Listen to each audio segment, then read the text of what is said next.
Doctor صاحب یہ فرمائیے گا کہ پاکستان اور سعودی عرب جیسا کہ آپ جانتے ہیں کہ ایک دفاعی معاہدے میں ہے، اور اگر یہ دفاعی معاہدہ ظاہر بات ہے پاکستان کے ساتھ ہے تو پاکستان اس کا پوری طرح جو ہے وہ اس پہ کاربند ہوگا، اور صورتحال اگر بڑھتی ہے، خراب ہوتی ہے اور خصوصی ملیشیا کے ساتھ جو ہے وہ جنگ والا معاملہ ہوتا ہے، تو کیا پاکستان سعودیہ کے ساتھ پارٹی بن کے اس کے دفاع میں کھڑا ہوگا؟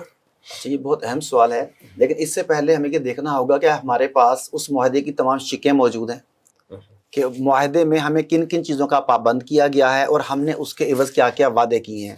ہمیں صرف اتنا پتہ ہے کہ پاکستان اور سعودیہ کا دفاعی معاہدہ ہوا ہے اور اس کی چیدہ یہ چیزیں ہیں، لیکن ہمیں ڈیٹیلڈ معاہدہ ہمارے سامنے نہیں ہے، لہٰذا ہم اپنے گمان کے ساتھ بات کریں گے، ڈیٹیل تو ہمارے پاس نہیں ہے۔ لیکن نو ڈاؤٹ کہ ایک بڑا اس میں اہم نقطہ یہ تھا نا کہ دونوں ممالک میں سے کسی ایک پہ بھی حملہ دوسرے پہ تصور کیا جائے گا۔ ہاں جی، اور وہ ہم نے پاکستان اور انڈیا کے معاملے میں دیکھ ہی لیا تھا۔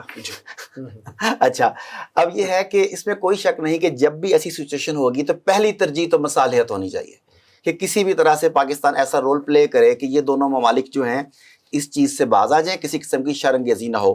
اس وقت دنیا بارود کے دہانے کے اوپر کھڑی ہے، کسی کی ذرا سی غلطی، ذرا سا جذباتی پن آدھی دنیا کو بارود سے اڑانے میں کامیاب ہو سکتا ہے۔ اب ہمیں کیا دیکھنا ہوگا مصالحت کے بعد ساتھ ساتھ یہ کہ کس عمل سے کس کا فائدہ ہے۔ اب ہمارے دیکھیں کہ ہم کس طریقے سے بندھے ہوئے ہیں۔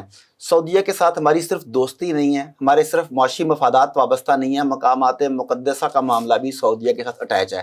ہم کسی بھی صورت میں اس چیز کو نظر انداز نہیں کر سکتے کہ دفاعی معاہدہ ہو یا نہ ہو، ہمیں انہیں دفاع کرنا ہے ان کا۔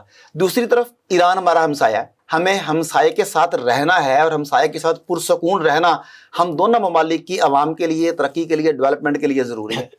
اس کے ساتھ ساتھ دیکھیں کہ چین کے ساتھ ہماری پارٹنرشپ ہے، بین الاقوامی معاملات میں چین کے مفادات کو بھی ہم لوگ وائلیٹ کر کے خالی اپنے آپ کو آگے رکھ کے فیصلے نہیں کر سکتے۔ امریکہ سے ہمارے تعلقات، امریکہ میں ہمارے اکابرین یعنی کہ سیاسی اکابرین بات کر رہا ہوں، ان کی جائیدادیں، ان کے مفادات اور ان کے کانٹریکٹس وہ سارے کے سارے وہیں پر ہیں۔ اب جب تک ان سب کا بیلنس نہیں ہوگا اس وقت تک آپ کامیاب نہیں ٹھہریں گے۔ تو پہلی چیز مصالحت، اور مصالحت یہ ہے کہ ان تمام چیزوں کا بیلنس برقرار رکھا جائے، اسی میں قومی مفادات ہیں۔ لیکن اگر بات مقامات مقدسہ کی آئے تو پھر قومی مفادات کو بھی قربان کر دینا چاہیے۔